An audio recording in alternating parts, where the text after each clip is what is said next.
I've got a special guest, the first one up today, who's been on the show several times before. He helped me host one of our launch events back in May. He's a friend of the show, he's a friend of Discord, friend of our community, Mr. Jeff Baxter. Jeff, thanks for joining me here on the show. I really appreciate it. Hey, thanks for having me, Nick. I really appreciate it. So what did you think of what was discussed? Let's get this out of the way. What was some of the things that we went over in the keynote today?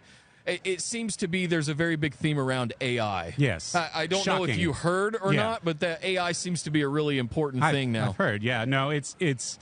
I think AI is transforming everything, right? And we recognize that. And I think what today's keynote was about, and I will say, I'll give people a sneak peek, right? It's very much a multiple day chapter of talking about AI and of talking about everything NetApp is going for, right? So the day 2 keynote tomorrow morning, just to plug that, there's going to be even more announcements, right? Both about AI and about non-AI matters as well, right? But I think what George and all of his guests were trying to do tonight was really set the stage of how AI is, at its core, a data problem, right? And solving this AI data gap is crucial, right? So no one's discounting the need for, GPUs. No one's discarding the need for the network. No one's discarding the need for any of that.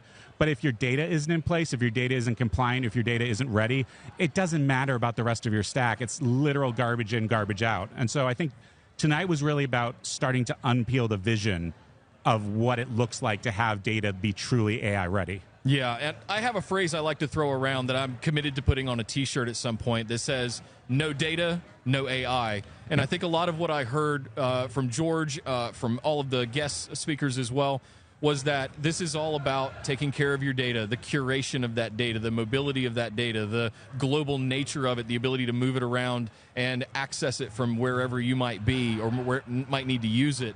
But absolutely, you have to get into that librarian level mindset of cataloging and classifying and all of that stuff. It's going to be not optional if it's not already very soon. And I can remember that's some of the stuff we used to do just for end user data, for SMB home drives and stuff like that. We would get very strict about departmental shares, having to name things, folders certain ways and stuff like that. I can't imagine the scope of what it takes for today's practitioners to have to go through these levels of classification, naming conventions, and things like that. So what are some of the ways that we can help them with that, where they're not sitting and randomly renaming files or doing batch PowerShell scripts just to rename a bunch of stuff? What's some of the ways that ONTAP can help facilitate that?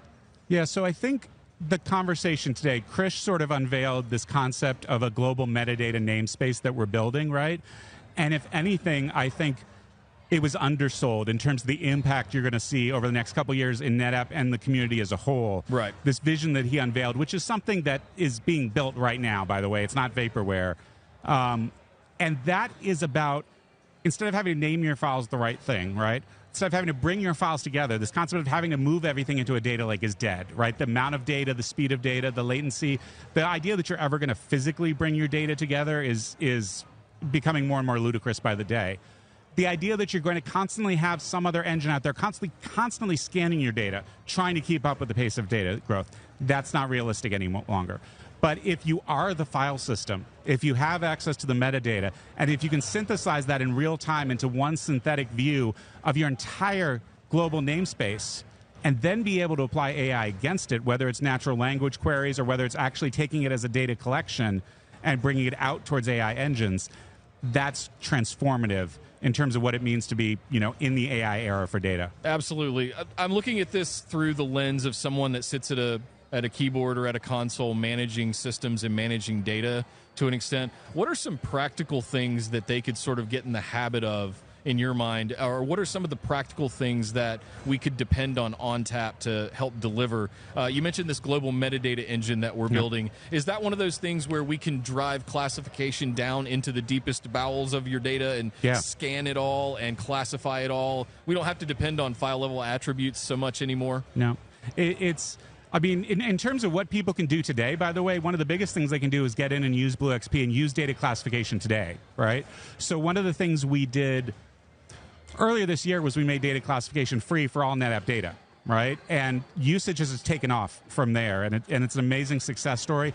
Everyone should be using it because you can go in and see your PII data, you can see your compliance data, you can see all of that, and that is the foundation of the data explorer and the metadata namespace that we're going to start to build. Yeah. So that when you have that metadata namespace, you can use compliance, you can use all those tools directly on top of it. So by using that, by making sure you have visibility into your entire data estate in BlueXP today, by making sure you're using the compliance tools you already have, you are already set up when this starts shipping. Yeah.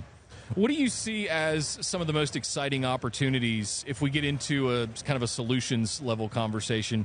Where do you see this really taking off? We've seen the rise of large language models and natural language interaction with Gen AI, ChatGPT, and the like. From a practical standpoint, where does this really start to affect upstream things that we used to do with Power BI or things like that? Where can some of that really start to drive business influence beyond just a data warehouse? Yeah, it's a great question, Nick. I think, I'll take it from a slightly different angle. What I think is fascinating and hidden in this question is the ability for all of our storage admins, right? All the bread and butter people who sit at keyboards and maintain storage and are infrastructure architects to start to connect up the ladder to data infrastructure engineers, whether they want to do that for a living or whether they just want to be able to fulfill that role and talk to that role. And there's kind of this chasm sometimes between the data scientist and the infrastructure engineer, right? And we're not claiming you're going to be all things to all people, but imagine if all of a sudden to your data scientist, you can be the keeper of data collections, right? So that you can, instead of just being able to talk about, hey, I got a LUN for you, or I got an NFS share for you, you can say, hey, I've got this clinical AI, I've got this clinical data about healthcare, a healthcare trial, and it's available as a constantly dynamically updated collection. Here's your API, right? You've transformed from a storage admin to being a data admin, right? Or being a data engineer. And that's huge. I mean, the ramifications of that for what our customers are going to be able to do, for what the industry is going to be able to do, and transform into being, true data infrastructure engineers is just astonishing. Yeah, and I look at that. That's a great point. Like the ability to deliver a service to your end users instead of just a dumb volume, for example. Right. Being able to extend the capabilities of ONTAP up to the people that are going to be using it on a day-to-day basis. It also, in the inverse of what you said, it makes them not have to be storage engineers. Yeah. And I think that's arguably more valuable than the storage engineers of today. We saw that a lot with movements like virtualization and things like that, extending that self-service nature for app developers, for example, to be able to spin up their own test VMs and do unit testing in batches and stuff like that. So I think this is the level of automation that we're going to see around leveraging the AI that is built under the covers. We've heard this story before. Anybody that's been in the industry for the last couple of decades, it feels like deja vu a little bit. We've done this with cloud. We've done this with virtualization. We did it with client server to an extent around Y2K. So it's a familiar story, but the immense gravity of the size of this effort, working in hundreds of potentially petabytes of data long term. And does this, one last question I'll throw at you, does this keep us even more so storing more and more data long term?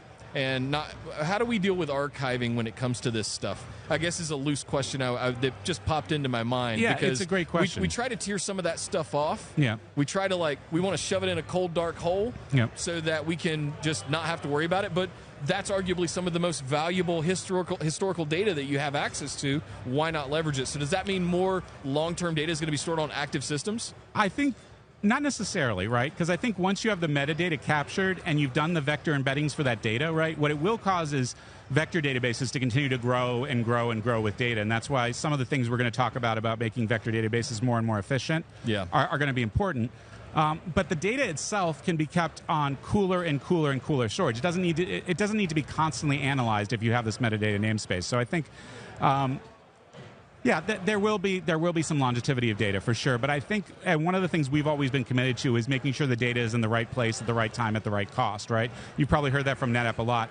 Nothing about AI fundamentally changes that. It just means that the value of that data increases. Right? And I would add, by the way, Nick, just as you were talking, it really is. It's almost like it was planned, this 30 years of NetApp, right? And this is kind of what you were saying, right? In terms of, first we unified sort of protocols, right? First we unified NFS and CIFS, then we unified NAS and SAN, right? Then we unified it out to the cloud, right? And every step we've taken to that is so that you can create a data estate that is all of your data. And unless we had done all that 30 years worth of work, we wouldn't be able to build a metadata catalog. We wouldn't be able to present all this data with AI. So I'd love to say it was all part of some master plan from Dave Hitz 30 years ago, right? Yeah. I'm sure some of it was in his head. There's also a better lucky than good sometimes, right? But everything we did was based on the idea of let's make it easier for users to centralize, collapse, and unify their data.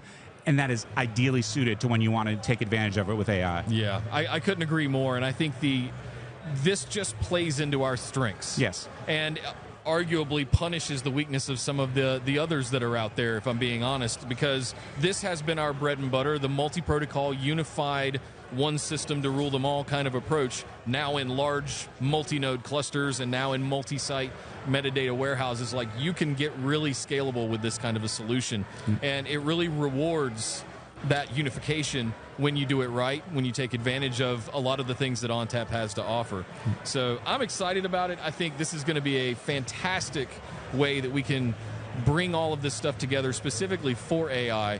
And I'm looking at this through the lens of the practitioners. One of the questions that always come up, how do we back up AI? And this is one that has come up recently, and I think I sent it over to you specifically. This one caught me by surprise in the sense that, do we continue to leverage the Flex and SnapWord foundational elements of ONTAP to even continue to carry backups into artificial intelligence? I'm just, as a seasoned veteran of ONTAP yourself, like, how do you see that playing out long term? So I'll say two things. One is, our goal is to bring a lot of what Krish calls ONTAP-isms, right? So things like SnapDiff and other things like that, to bring them into the AI fold. And the second thing I'll say is stay tuned for day 2. Stay tuned for day 2. All right, you heard it there first. Any other closing final thoughts you'd like to leave with the audience that they might be on the lookout for? I'm so pleased to be back here. I know this is our second year back at Insight. It continues to grow. Thank you to everyone who's attending. You can see so many of them behind us, right, filling up the festival grounds here as they stream out of the keynote. Yep. It's just fabulous to be around the community, and it's fabulous to have the people listening, on the show as well. And it's a great feeling to be part of the community. And I want to thank you for my Discord pin as well. Since I've been give you a Discord pin. Well, Drew gave me a Discord pin. Oh, well, we'll have to talk. I've been on Discord for a long time. You do, but did he give you your special role? I think he gave me my special role at some point. As long as he did. Okay. We did have one question come in here for you from community mentor Darth Vikes. He's been around for a minute. It seems like S3 buckets along with metadata perhaps in S3 can unlock some of that accessibility with APIs. Just need more tooling to input that metadata. That's a really good point. Where does object start to come into play with some of the other things that we were talking about? Yeah. So we can certainly talk about the unified nature of file and block. Yep. But when you bring object into the mix, that's where people, especially disparate user groups, have started stuffing data into these S3 buckets over the last decade. That's going to become a really big player, I think, in this unified story. Where do you sit with object storage and its effect on this? No, 100%. I mean, one of the things Krish said in his pitch was, when we build this global metadata namespace, he actually slipped there and there, ONTAP and storage grid, right? So the idea to bring an object. Now, certainly, as object sources are available elsewhere, we could look at, how do we add those into the metadata environment. But yeah, the goal is to be able to leverage data and metadata wherever it lies, right? So both, unstructured data, object data as being a key part of that, and then to some extent also structured data where we can get access into the structures of the underlying data. So everything is, for us, no data is out of limits, basically, right? We want to have that as part of the overall namespace so that we can use it to feed the AI engine. Yeah, and we can do that in the cloud. We can do that on-prem. We can do that everywhere. Storage grid. We can do that. Probably do that in an RV loaded with a whole bunch of FAS systems. I want to drive that RV. I know you do. I'm surprised you don't have that RV already. I want one of those fifth-wheel toy haulers with a data center in the back. I like it. That's basically what I want. Pretty much. Data center dude RV. Data center dude on the road, right? There you go. There we go. I branded it. That's next year's snapshot. I get a certain percentage of the profits from that, right? You heard it here first, guys. There we go. Jeff, one last question for you. What's your favorite part? This is the third one last question, by the way. I'm keeping track. Okay. One last thing. Okay. Well, then we'll get to our next guest. What's your favorite part of the community? Oh. On the spot. I got to ask My favorite part of the community? You mean like the online community or just this community and everything like that? Just in general. Like, where do you find value personally in, like, as a product leader to an extent, like, there's a certain value to feedback that you can get from the community, obviously, but like I'm asking on a personal level, like what do you get out of it? I don't like to play favorites, but since I saw Sam Moulton just walk by, I'm going to call it the A-Team, right? Okay. I am the executive sponsor of the A-Team. The A-Team, what I love about the A-Team is it's open, it's democratic, right? It's not just about being, are you a NetApp employee or a NetApp partner? Are you a customer? It's about, do you have a passion for what we can do for our customers, right? And so I have great friends there. I've made relationships that I maintain even outside of work there. And it's that, it's what makes you want to keep doing this job for 16 plus years is the people and the friendships. I feel like I'm a movie trailer. It's the friendships I made along the way, Nick, right? But that, I love all the communities we have of interest, Discord, people on Reddit, our NTAB groups, our CSAB groups, our PSAB groups, acronym, by the way, that's our customer advisory boards, our partner advisory boards, our technical advisory boards. All the input is incredibly valuable. And then the A-Team for me is just kind of a summation of a lot of really cool nerds hanging out and seeing what we could do for customers. We had a lot of them at the community party last night. A ton of them at the community party. Was the community party supposed to be the answer there? Was it supposed to be what? To your question, was the community party supposed to be the answer to your question? No, but I'll allow it. Okay, good. Well, then the community party, I hear, was amazing. I was locked in a room doing rehearsals for keynotes, but I hear it was amazing. It was amazing. It was amazing, yes. Well over 300 people came through, and it was absolutely beautiful. So, again, thank you to everybody for coming out and joining us. Jeff, thank you so much for your time today. I'll let you get back to the show and go walk around and have a drink and mingle. But appreciate you stopping by. Thanks for saying hi to the community with us, and I'm sure we'll see you sometime in the near future. Yeah, right? for sure. All right. Okay, thanks, Nick. You got it.